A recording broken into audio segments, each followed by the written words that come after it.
Por la última parte de la lección. Aquí tenemos a David Ausubel, que con su teoría de la asimilación ha permitido que se comprenda en gran medida el proceso de formación y asimilación de conceptos. Y Joseph Nova, divulgador de su teoría y creador de los mapas conceptuales, una herramienta que vamos a ver muy pronto, en unos pocos minutos. Bien, en este esquema en el que nos hemos servido de la cabeza de Homer Simpson, porque bueno, al estar tan vacía, pues permite este juego de representar aquí esta misma cajita que estamos viendo aquí fuera. Una serie de cajitas con las que queremos expresar cómo, digamos, obviamente de una manera muy rudimentaria, cómo se relacionan los conceptos en nuestro cerebro. Aquí tenemos un concepto muy general, como podría ser el concepto de cosa, que permite en su análisis encontrar dos conceptos más particulares, como podrían ser el de animales o estructuras, pongamos por caso. El de animales, a su vez, podría ser analizado y encontraríamos animal racional, animal irracional.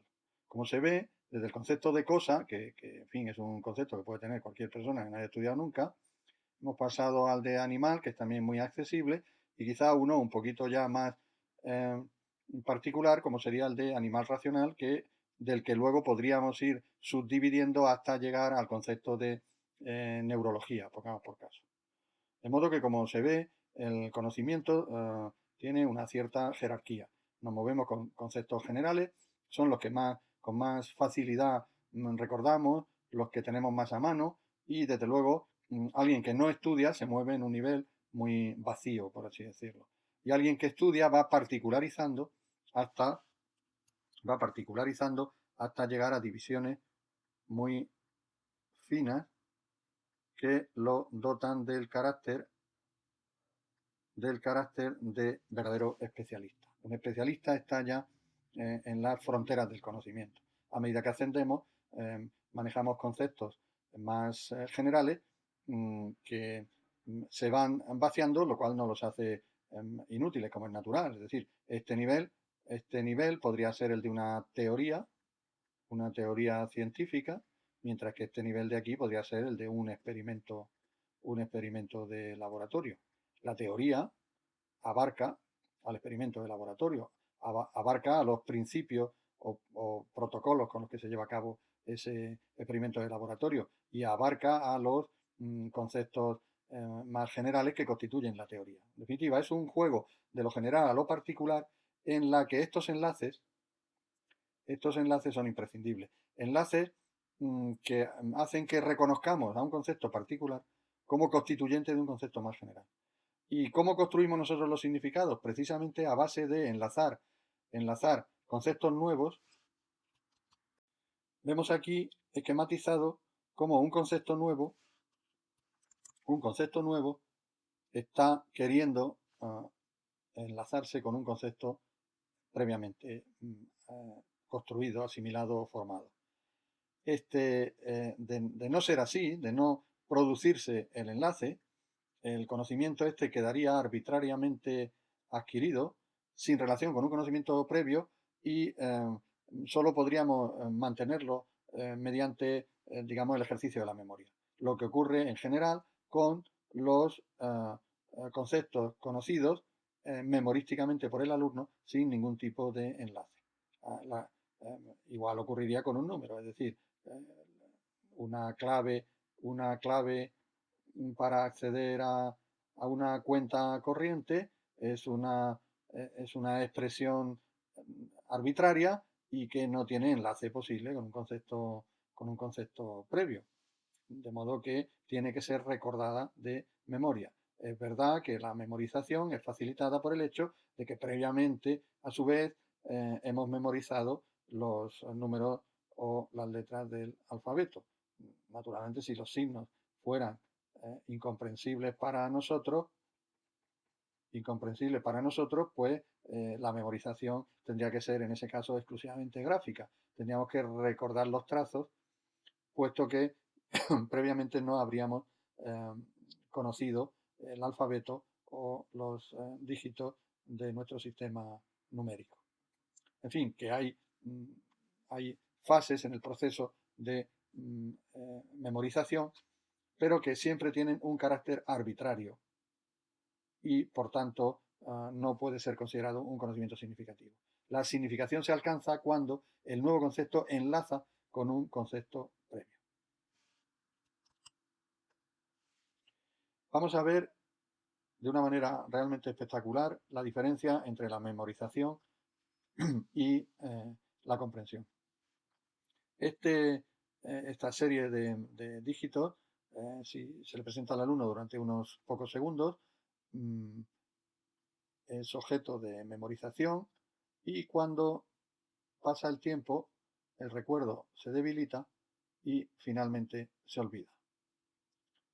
Eso es lo natural. Sin embargo, si regresamos a la serie numérica y recibimos la información de que estos números están ordenados así porque siguen la secuencia alfabética, es decir, el 0, el 5, el 4, el 2, C, C, C, D, la N, 9, la O, el 8, etc., como se ve, están ordenados por orden alfabético. Esta serie de los primeros 10 dígitos del sistema numérico aceptado es inolvidable. Ya no es posible que ocurra esto y esto, porque basta con que recordemos ahora, como heurístico, como esquema recordatorio, basta con que recordemos, como digo, que están en orden alfabético. Ya no necesitamos reconocer la secuencia, recordar la secuencia, porque la secuencia saldrá con naturalidad. En definitiva, el olvido es más difícil cuando se comprende, cuando se posee un concepto y cuando ese concepto se ancla en conceptos previos. La comprensión es una de las mejores formas de recuerdo, de uso de la memoria. Cuando se comprende un concepto, se sabe definir. Y la definición de un concepto empieza por explicar al interlocutor a qué familia de conceptos pertenece el que se quiere definir. Es decir, ¿qué es una mesa? Lo primero que hay que decir es que es un mueble. Es decir, y el mueble obviamente es una familia de objetos a la que pertenece no solo la mesa, sino también las sillas, las cómodas, los armarios, etc. Cuando le decimos a alguien que una mesa es un mueble, si él tiene el concepto previo de mueble, que como se ve es un concepto más general que el de mesa, sabrá a qué nos estamos refiriendo cuando decimos que es una mesa. Lo que es una mesa, un mueble. Para seguir definiendo un concepto, a continuación hay que decir cuál es su origen. Es decir, ese objeto, ese concepto, tiene una procedencia. Si es un objeto material, tendrá un sistema de fabricación o procederá de la naturaleza. Si es una palabra, tendrá una etimología. Y si es una fórmula, será resultado de un cálculo. Un concepto, además, tiene consecuencias, está relacionado con unos usos o con unas finalidades. Aunque sea un concepto muy abstracto, como el de libertad.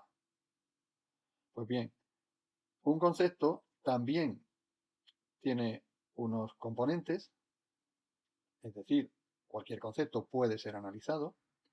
Un concepto tiene ejemplares, o abriga, o acoge ejemplares. El concepto de mesa permite perfectamente definirlo, relacionarlo con tipos de mesa como mesas de trabajo, mesas para comer, mesas para dibujar, etc.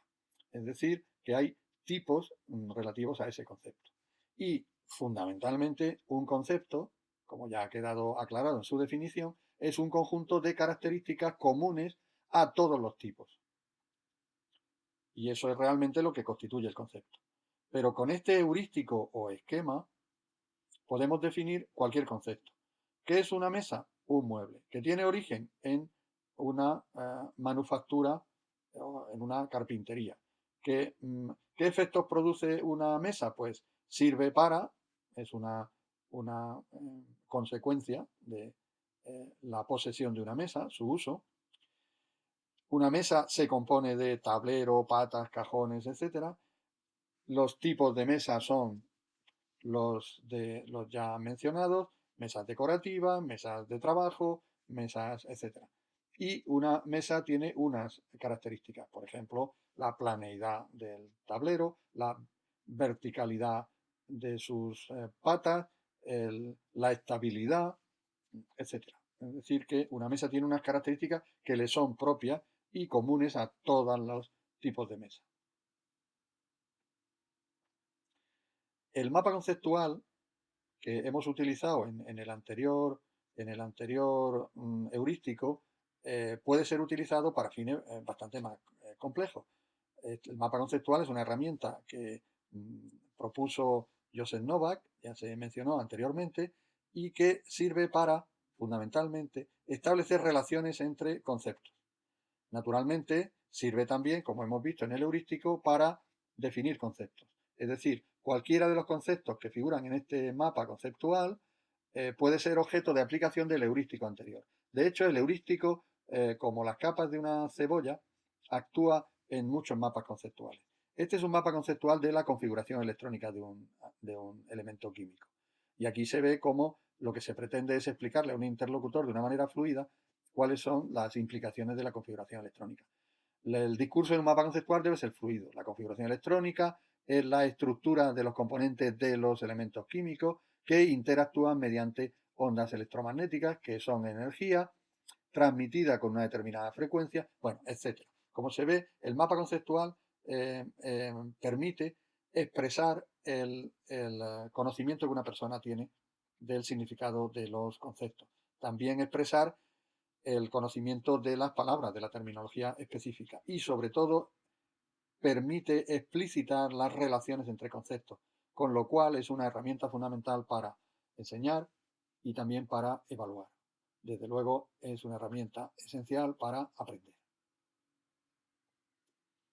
Insistimos pues, el conocimiento significativo es un conocimiento constructivo. El ser humano construye su mundo. Gran parte de él lo comparte con los demás y una parte de él es completamente subjetivo. Aquello que le emociona, aquello que teme, aquello que lo perturba. Pero el mundo es una construcción. Véase si no este texto que se puede leer perfectamente a pesar de ausencias notables de letras. ¿Por qué se comprende? Porque lo estamos reconstruyendo nosotros con el conocimiento previo que tenemos de las palabras. O esta otra imagen en la que solamente el visitante habitual de la estación de autobuses de Cartagena podrá leer aquí Estrella de Levante. Volvemos a esta inspiradora imagen para resumir. Toda esta lección tiene una pretensión, que el alumno entienda que el conocimiento profundo que requiere la responsabilidad de adquirir las competencias de un ingeniero de edificación implica la comprensión profunda de los significados de los conceptos, además de la capacidad de aplicarlos en contextos complejos.